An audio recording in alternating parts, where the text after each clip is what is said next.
Welcome back, WNST, Towson, Baltimore, and Baltimore Positive. We are positively into a third week of football. How quickly the season goes, especially when you're diving into the end zone and beating Chiefs and having fun on Sunday Night Football. Sat around on Monday Night Football and watch this guy's team. We'll be watching them Sunday at 1 o'clock.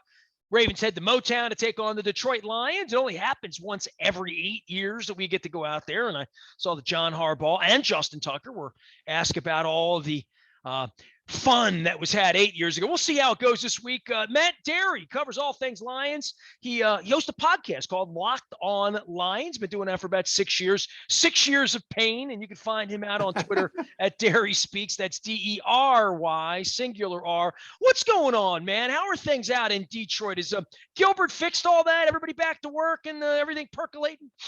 I mean, I think Nestor, and great to be with you, buddy. I think everything is pretty good around here. Sports-wise, it's been tough. You're talking about a rebuilding Pistons team, a rebuilding Lions team. The Tigers say they're not rebuilding anymore, but they've been rebuilding. Dude, I got the Orioles. They just lie. I mean, it's been 30, you know what I mean? Like, don't cry me a river on that. I've been watching the Orioles for 5 months. Dude. Oh, my goodness gracious. Hey, Cedric Mullins is good. We got this Rutschman kid. You might have, when you're bad right. long enough, you get the number one picks.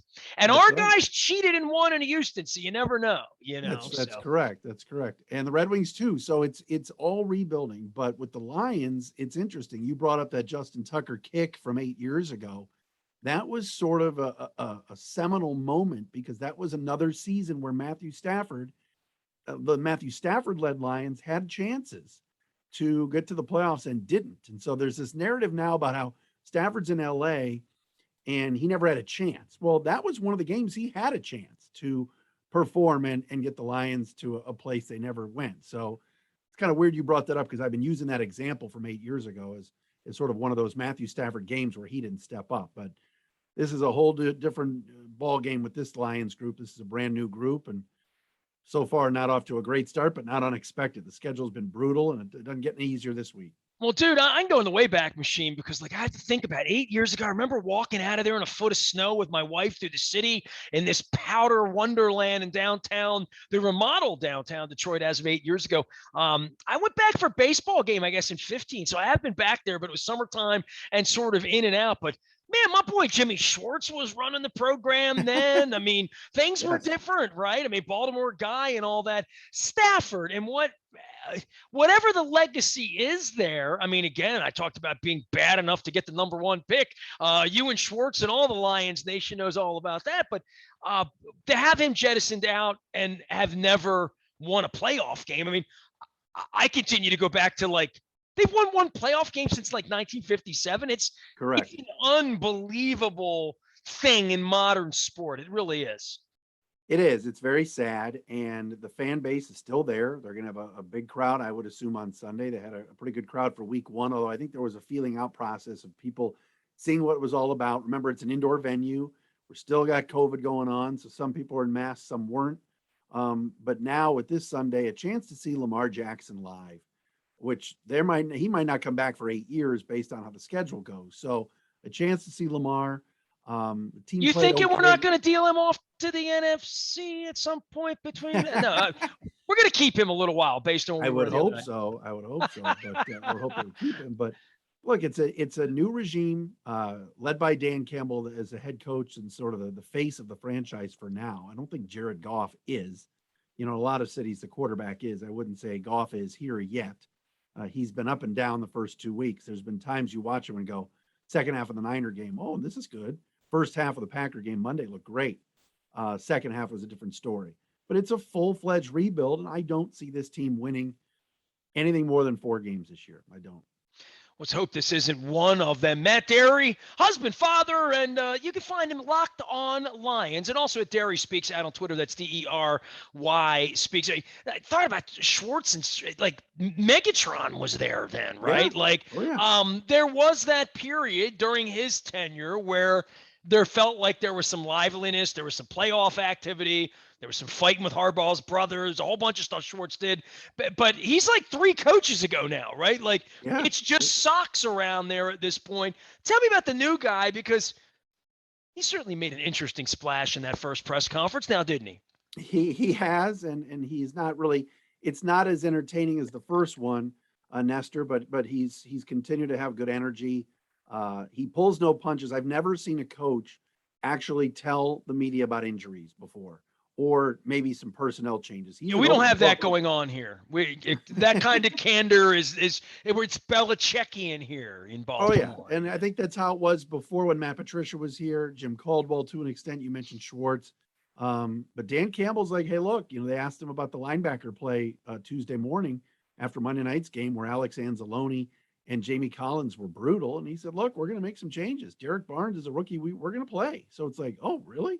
Because usually it's, yeah, we'll see. Yeah, I'll We watch like the tape. Derek. I'll have to take a look at the tape on that. Right. He was like, no, we're going to make some changes. So that's good. Or Well, the that guys. recruits the fan base to at least say we're going to suck, we're going to win 4 games, but we're not going to put you to sleep with BS. I mean, Right. we're Right. we're going to make you a stakeholder in what's going on around here. And I know, look, man, every line the Lions. I'm a big Schwartz guy. I knew Jim Caldwell, right? I go back to Bobby Ross and Wayne Fonts, right? Like they've had a succession of decent people. Matt Millen, a decent man. I mean, but they have at various points really, sort of struggled with making the operation as big as the fan base, right? Like they're the number one clicked on thing, like all of that. They sort of own Detroit without having ever won, right? Oh, it's amazing because you talk about the Red Wings winning 4 cups, the Pistons winning 3 championships, 2 with the Bad Boys, 1 with the going to work team of 04.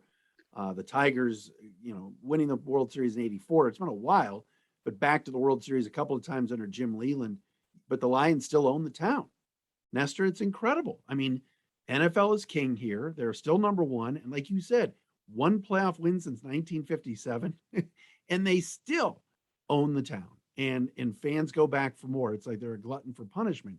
At least with this new regime, though, with Brad Holmes and with Dan Campbell, they're saying we're drafting linemen. We're going to get tough up front. We're going to run the football. And here's the kind of players that we want. They jettisoned some of the Bob Quinn and Matt Patricia group from earlier, but you can't blow up the whole roster. This isn't like in the NBA where Troy Weaver came in here as Pistons GM and the entire roster is gone from 2 years ago. It's only 11 or 12 guys. This is, in the 40s and 50s. So they're attempting to do some things, which is good, but I think they know they're so limited when it comes to talent that it's going to take a couple of years. I'm not going to lie to you and tell you I didn't think about us playing on Thanksgiving. When you get Detroit on the schedule, you're thinking, well, we got a one in whatever shot. They probably love to have Lamar running around with a turkey leg and some turducken on Thanksgiving. But we're going to do it here this week. You used to mention the early start and the schedule and all this stuff. Ravens play 3 out of 4 on the road. This one looks like W when the schedule comes out. Then they go out to Las Vegas. They had a lot of injuries. Obviously, it was an inspired effort on Sunday night. I'm sure it was not lost on you that when they win around here, there's a certain flair that goes along with number 8, right? And breaking ankles and dazzling that even if he comes in and beats you guys 48-13 this week, he might do 2 or 3 things that make you feel like you drove in from Ann Arbor and hung out downtown and saw something at least on a Sunday afternoon, right? I agree. And I think that's why, he's a rare talent in terms of just can do it all. And, because it's an AFC team, you don't get to see him all the time. We don't know that, like I said, the next time that the Lions will get to see the Ravens at Ford Field. So that opportunity is there for fans to see. Unfortunately, because the Lions don't have a lot of talent and their best players are a tight end and a center in Ragnow and TJ Hawkinson, it's not like they have this marketable billboard guy on I-75 or I-94 like Lamar Jackson. So, I think it would be fun for the fans. I think the Lions defense is really bad. So this should be an opportunity for Lamar and Mark Andrews and some of these guys to get loose. What the Lions are going to have to do is run the football, control the ball, and keep him off the field. They did that with Aaron Rodgers in week 2 last week. They kept him off the field in the first half, but then second half it got out of control. He's Matt Dery. Dery Speaks is the way to find him out on Twitter. He is locked on Lions. All of our intelligent conversations brought to you by our friends at Wise and Wise Markets. I ate the $6 signature crab cake on Sunday. You can check that out. Making sure you're checking out. Rounding up all month for fighting hunger. Make sure we're doing that as well. And you can hear more Wise conversations out in our podcast audio vault at Baltimore Positive. All right. So I want to switch from like the sports thing to like the real life thing. as I said with the Lions, there's only so much I can take here in Baltimore and only so much sports over the last 2 years. We've moved around a little bit. Tell me about Detroit a little bit, dude, because like you're from Cleveland originally. I have been traveling my whole life. I did this 30 crab cake and 30-day tour back in I August here. remember. Well, to see our state, remember. to go to, if I was from Michigan, I don't know that I'd ever been to the Upper Peninsula. I've never been there, right? So Yeah. I'm sure there's lots of people in Detroit that there's lots of places they've never been. When I think of Detroit, I think of all the years of going there from back in the late 80s when I started going there. I saw Van Halen play out at Auburn Hills. I saw the old Tiger Stadium, which is still the greatest stadium I've ever literally witnessed a baseball game in. I was there for hockey games 25 years ago. Actually put a picture of my kid and I up with the octopus on the ice at the Joe Yes. from back in coming down from the 1990. ceiling. Yeah. Maybe 97 or 98. That picture was from way Yeah. they were playing the Avalanche kind of in that wah period, in the Scotty Bowman period. So Detroit, to me, I've been going forever. Man, there were some times I went there when the Lindell AC was about to go under and downtown was sort of, it wasn't like threatening. It was just sort of empty, literally empty Yeah. at various points. What's happened there the last 10 or 15 years? And fill some folks in, because I don't know if you heard, Matt, my city gets kicked around on the wire and like all that. Oh, yeah. We're trying to fix and lift Baltimore. And I know Detroit's had a hell of a reclamation project. And the guy that owns the Cleveland basketball team's been a part of it, right? Yes, you mentioned that's Dan Gilbert earlier. He's certainly helped with sort of restoring some of the city. Yeah, I would say Detroit and downtown is back. It's funny. My wife and I are there as much as we can be, but Eastern Market and other spots are cool. If there's any Ravens fans that are coming into town, and the activity around the stadium and the arena and the Comerica Park where the Tigers play, it's getting there, and in the arena getting there. Problem is, it's just there's pockets of fun spots. It's not all in one place. It's not all like when you go to Indianapolis and you can walk from place to place, and that's why so many events are there, or New York City or something like that. But it's definitely, like you said, Baltimore gets a bad rap, and Detroit has, when it comes to certain things that have gone on, the past mayor and all the issues that they've had here with. Well, man, I would say this. I found pictures. I mean, Super Bowl got canceled for me last year. First year I didn't go. So I was putting pictures up.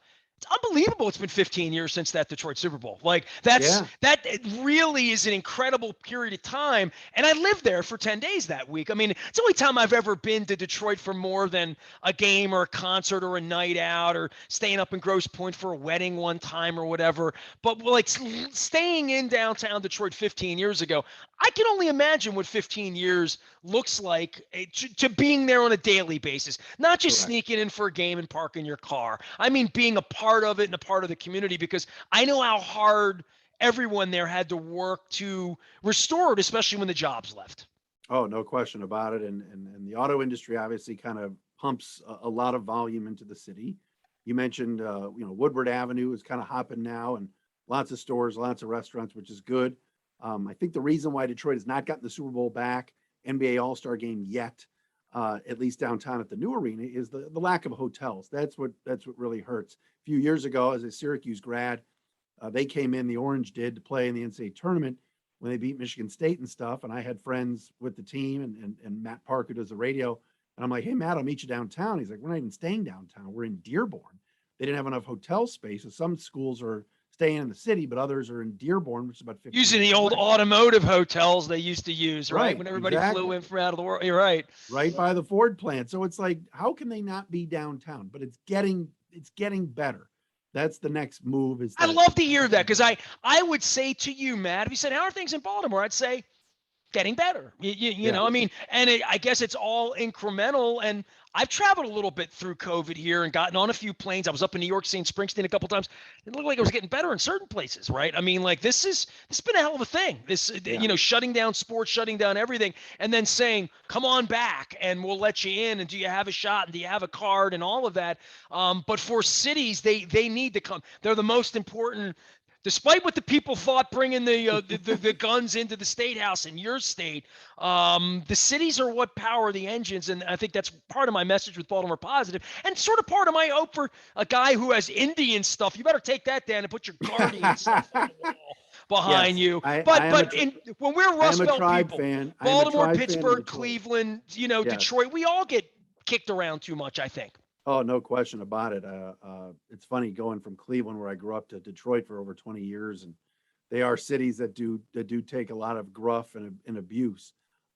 That is that is for sure. And you mentioned the Palace, but you said you came up for a Springsteen show or something. But It that's was a Van place. Halen. Van My Halen picture of there, me and Eddie was underneath of the Auburn Palace. They had the Auburn fake Hills. singer. Gary Sharon was singing. So there was no parking issue out in Auburn Hills that night. No, no, no. I think it was me and 1,200 of my closest friends. That's right. The lot was pretty big. But look, it just the new place. I was going to say Little Caesars Arena, where the Red Wings. That's really their home. The Pistons are a renter there, but they play there. Just doesn't have the same cachet as Joe Louis Arena, where the Red Wings rocked it for Is the years. joke gone? Is Palace Completely gone gone. too? Completely gone. They're Finally both gone. Yeah, they're both gone. They're imploded. both are gone. Palace and the Joe, and they were Where the awesome bad venues. boys Yep. won. Oh my God. Yeah. Oh, How yeah. many cups did they skate? I saw the Red Wings skate a cup here in DC back in '98, but they Correct. skated a couple of cups out there, as I Yeah. remember. There I was a think they beat the two. I think it was. Flyers out there, didn't they? I think they won two at home when they beat the Flyers, and then they won the one in Washington, and then Carolina they beat. I think was in Carolina, and then maybe in Pittsburgh. It might have been three of the four on the road, but You that never was. forget where you are when the Flyers have to watch the cup getting skated. That's always a beautiful night when that happens. Oh, dude, I was there in '97 when they won it, and being a Clevelander and never seeing a championship in my life, I was, they had kicked all the media guys that just were radio reporters down to the room in the basement. But when they were about 2 minutes to go and you knew it was happening, I went out into the concourse and just stood with everybody else in a walkway just so I could be in there to see what it looked like, to actually see a championship live. It was pretty special, and it was known as Hockey Town for so Oh long. man, those People know that. banners were everywhere. Hockey Oh yeah. Town was everywhere in the '90s, right? It's different now. Red Wings are still a niche, and they have a good fan base, but they are definitely number 3 in town if you're going by popularity behind the Lions.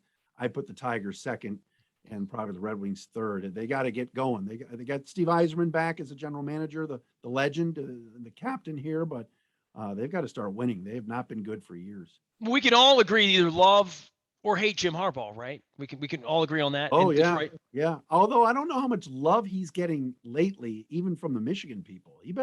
They're off to a 3-0 start and they look good. They played some patsies so far, but they better keep winning because he's under some When's that fire. Ohio State game? I hear they're depleted down there, downstate. That's right. Well, that's what everybody is saying, that this might be actually the year, because Michigan looks decent and the Buckeyes are limping to wins against Tulsa by single digits, or at least it was in the fourth quarter last week. But we'll see. I mean, We're in the Big Ten now. See, in the old days, it was just, you go fight. We'll go down to North Carolina, play a little That's right. basketball, That's get our right. ass kicked by Florida State, Miami.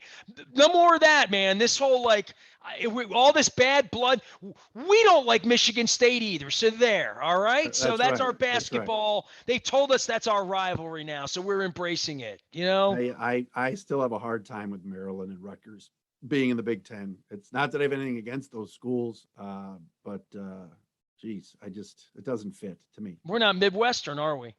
No, it's just like Maryland basketball, like Scott Van Pelt, like that's ACC. Maryland and Duke refused to play. Let's get them back on the court. That'd be awesome. No, I like the way you think. See, I should go more back to the Midwest more often and get your insights. Matt Dery is here. He is Dery Speaks. That's DERY1R. Dery Speaks out on Twitter. He hosts Locked On Lions and their podcast. Dude, I appreciate the time and the energy on all of this stuff. And, at some point I'll get back out there for some concerts. And is Pine Knob gone? No, still there, but it's known as it's now DTE Energy Music Theater. But it's the same stage. They never really changed anything. We have the thing here. See, that was a Niederlander place that was originally built. Merriweather was the same year. They've remodeled Merriweather here, and it's so beautiful. It's such an incredible site. We saw Hall & Oates the other night, saw Atlantis a couple weeks ago. I want to come and do a little shed tour for the sort of the Lambeau Field of sheds. You're always moving. You're always on the run. I remember when you did your tour with your wife back in the day. So in Detroit, great dude, that was the Tigers saved my ass. I forgot my passport that day and I had to go into Canada. So Ron Colangelo will always be okay in my book with the Tigers. Wow. So if you see him, tell him 6 years later they still let me back into America because of him. So wow. Gotcha. All right, Nestor, you got it. I appreciate it. Good luck to the Lions this week, and thanks for the Detroit Primer. I appreciate it, pal. You got it. Thanks. Matt Dery joining us here. You can find him at Dery Speaks out on Twitter. He also hosts Locked On Lions in the podcast out there in Detroit on radio and all parts of the internet. You can find Luke out in Owings Mills to find all his reports, all brought to you by Royal Farms. Real fresh, real fast. Luke's in Owings Mills. Any breaking news comes to you first on the WNST Tech Service. That's all brought to you by Coons Ford of Security Boulevard. And Dennis Kalatzis will be here on Thursday, 3 until 5, and again before the game on Sunday. We are the voice of Coppin State. My man Ruffin sent me the Northern Division MEAC Volleyball Championship shirt. He even sent in a medium, so it fits. I like it. I am Nestor. We are WNST, AM 1570, Towson, Baltimore, and we never stop talking Baltimore positive.